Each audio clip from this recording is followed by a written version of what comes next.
Donald Trump at a Texas rally. This was Saturday night.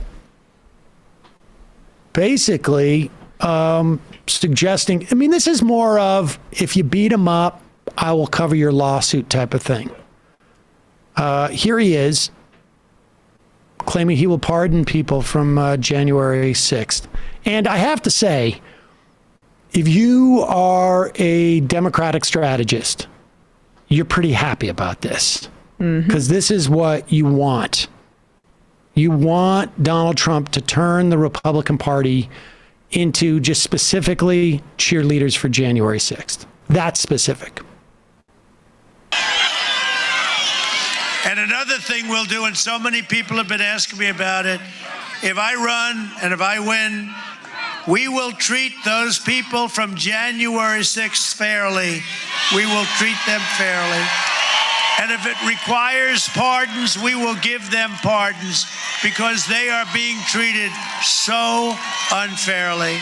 This hasn't happened to all of the other atrocities that took place recently. Nothing like this has happened. The other atrocities, I guess, were what? Like, what other atrocities are you talking about? Protests? Right. Black Lives Matter protests, Antifa. The Antifa atrocities. The great Antifa atrocity of 2020. 2020. Don't you all remember? He also told Hannity asked him straight up if he was going to run. Did you see that? So this was, I think, at this rally. He said, "First of all, it's a long time. The odds. What are the odds? I'm looking very seriously, beyond seriously. From a legal standpoint, I don't really want to talk about it yet." So, like, I mean, when he's standing up there and saying, "I'll pardon the January 6ers," I mean, it's pretty clear. In the event that he runs, he will pardon them.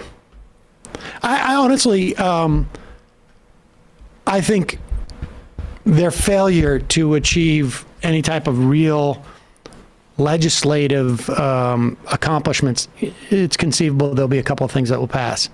And some of those might be actually quite good. A universal pre-K, childcare provisions, maybe if they manage to extend or pass more of the child tax credit. There's a couple of things are hugely important to maintain like some activist support.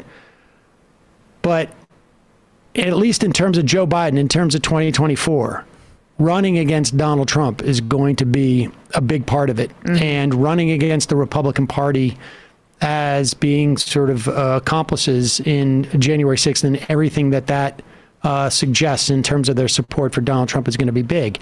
And so to see Donald Trump go out there and start talking this way, very helpful to the Democrats. Whether that's going to work or not, I don't know. Yeah. But it's certainly consistent with what they want. You can't rule him out ever, in my opinion. But like when Hillary Clinton in the WikiLeaks emails was talking about the Pied Piper strategy or her team was, right? That's way more applicable now that all of the baggage is associated with him as a leader than it was in 2016 when he was, I'm going to, throw a brick through the window of the system as a candidate. But also the problem with the Pied Piper strategy was that, I mean, on top of the other half a dozen things that Clinton did wrong, they never tied the Republican Party to Donald Trump.